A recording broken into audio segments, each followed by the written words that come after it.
Hey everybody, Dimitri here, and today I'm getting my bike ready to ride this weekend. So this is my pretty standard list of things that I like to go through. So just inspect it, adjust the controls, that's super important for me. Check the fluids. I might bleed the brakes and the clutch. It's got 40 hours on it, so it probably could use it a little bit. Check the chain, obviously.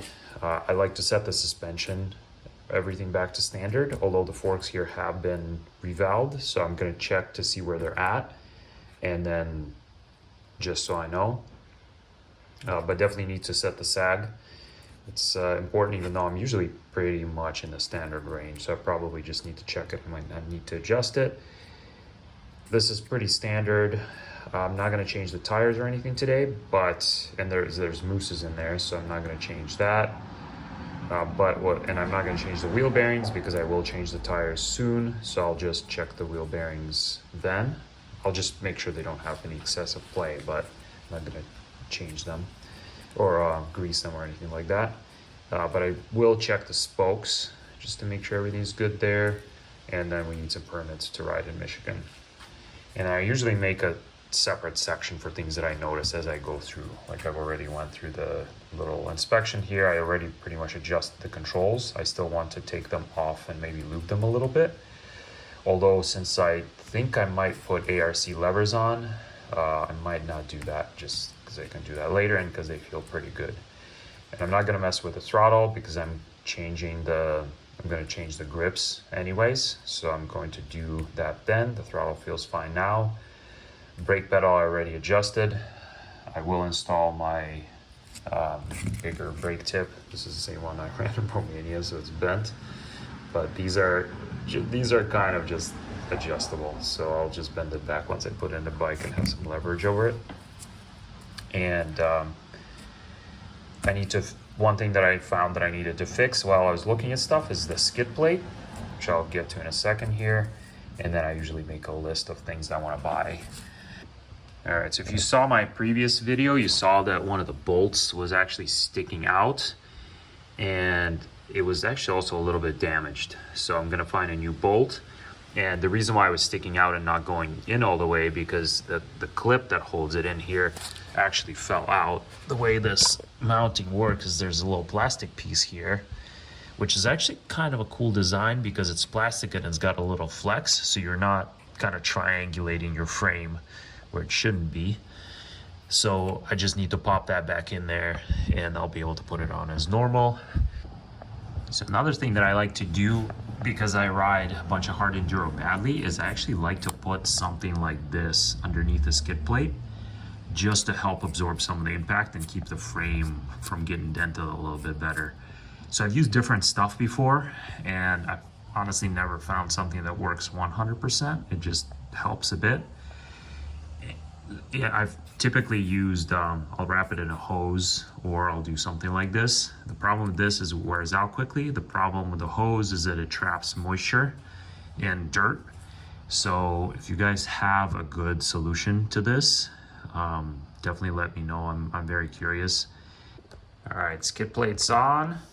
Changing the brake pedal. Hot tip, if you're doing this, a lot of times this will come, I just put some new Loctite on there, but this will come with Loctite on it from the factory. So what you can do is you can heat it up a little bit, just obviously be careful not to melt anything around it. I think mine came with just medium strength Loctite, so it doesn't take much. And I'm also going to adjust this pedal a little bit. I've already adjusted it just for doing wheelies because I was playing around on this bike, but there's not quite enough play in here for my liking. It's probably fine, but I'm just gonna give it a little bit more play just so I don't boil the brakes. And another hot tip is if you buy these Enduro Engineering brake tips, they come with pretty sharp edges right here. And it might not be as big of a deal on these bikes because they're a little bit out of the way, but on the TPI bikes they're right by the clutch cover. So if something hits it, it will punch right through the clutch cover. So what I usually do on them is I grind down this little area here and this little area here. And when you get one of these, you'll see exactly what I'm talking about. So that there's not just like a sharp point right there. And just, I feel like it makes it a little bit safer. So one thing that I found as I took the seat off, I'm just kind of looking through some more stuff here, is when whoever wired the fan, they ran the wire outside of the little cover for the positive terminal. So now you can't put the cover back on, which is probably mostly fine because it's all just plastic underneath. But if you're ever working on this bike on the trail or something like that, you could very easily inadvertently put your T-handle or wrench or something across the terminals. And you've got your gas tank right here. Who knows, maybe you just disconnected the fuel line. You might have some gas spilled here and you're gonna cause a nice fire. So I'm gonna fix this just so I don't have to look at it every time and think about how this is sketchy. I did check that there's an air filter in here, but just to check to make sure that the air filter is seated properly. And this one, honestly, I don't love how these seat in here. They just kind of look like they're not really flush, and it's probably not a problem, but you guys with TBI bikes, let me know if there's some kind of trick.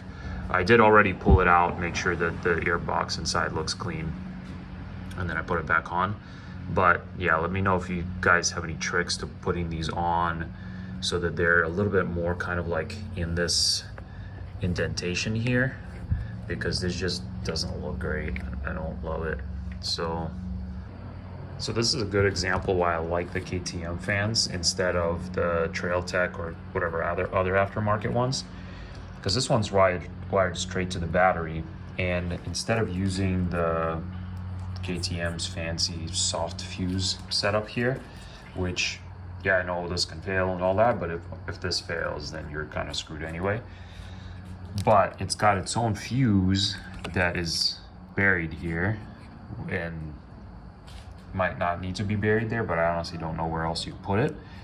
So if you blow this fuse on the trail or especially in a race, now you got to pull the tank and you got to have a spare fuse with you, and you don't have any spare fuses because this bike doesn't have fuses. That looks like a big automotive fuse, so none of your TPI friends will have fuses. So cool. This is probably kind of hard to see on camera, but you can see it. The coolant in there is blue, which I don't really know what that is. So I'm gonna need to probably dump it and put my regular stuff in, just because I don't know what it is. I don't know if it freezes. I don't know if it doesn't freeze. I live in Michigan, so just made myself a note to change it just so I don't forget. That's much better. Teflon tape under the levers so that they can rotate a little bit. They're pretty tight, but they're not going to vibrate loose. And then I usually set them just a little bit below vertical, but that's personal preference. But usually the way I set them is that this is completely horizontal, and I meant a little bit below horizontal. So this is completely horizontal, that way the levers are just a little bit below. And I kind of feel like that's the way that these were designed, which is probably a good starting point.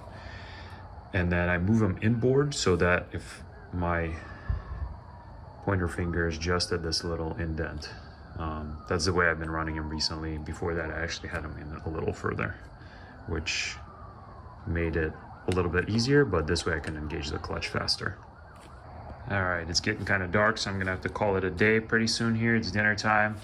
Just checking all the suspension settings. I got my controls kind of set up. I bled the forks and took the fork protector off so I can check the rebound at the bottom.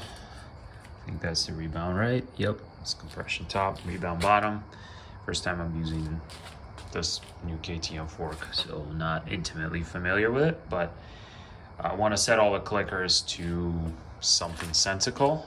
So the compression was kind of weird and just a little bit random. Rebound was pretty consistent. So I'm gonna see what's in the manual because I don't know. Again, I'm new to these forks, and go from there. And then the other thing that I'm going to do is I'm also going to cut a hole in this, just like I did on my gas for the gobblers, so I can adjust these on the trail without having to take this thing off.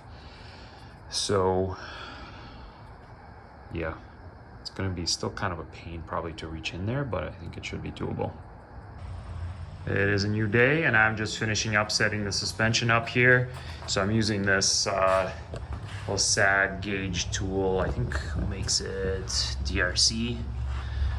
I actually don't like it very much because you got to use it. I think it's for motocross bikes, so this part doesn't really work very well on a bike with a headlight or a thick fender. So I have to use this. Most of the time, this part doesn't work very well either, but making it work, and it's actually right in range where it should be. And then I also reset all the clickers to standard. So just to go over here, so the compression was kind of in a weird spot. It was very stiff, so I reset that to standard. Rebound was right around standard, so right around 18 clicks. I reset that to standard, figuring it's about the same. Shock was pretty much stock. Sag was pretty close. I actually am not going to adjust it. So the static sag was 38, which is exactly what it should be per the manual. And rider sag was right around 105 to 109, which is actually kind of surprising to me because the bike doesn't feel very tall.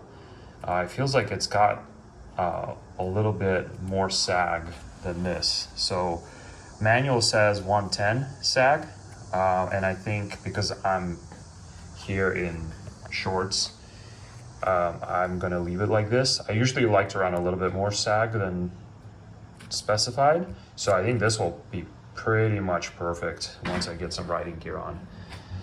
And it's pretty hard for me to measure it myself. Something that I've noticed is the bike is very sensitive to where you sit on it or where you put your weight on it when you measure sag. So if I'm standing on the pegs, I'm a little bit closer to 105, maybe a little bit less. If I'm sitting on it and sitting right around where the pegs are on the bike, it actually ends up being a little bit more. So that's really interesting to see. All right, took a little spin on the bike. Should be good to go to do some riding this weekend, really get to feel it out, and then we can start the hard enduro setup in earnest. So hopefully you guys found this little prep video useful. There might be some little tips or tricks here and there, and if you have any other suggestions or other things that you typically do to a bike that you just get to kind of get it ready for yourself, get ready to go on that first ride, leave a comment, and I'll see you out on the trails.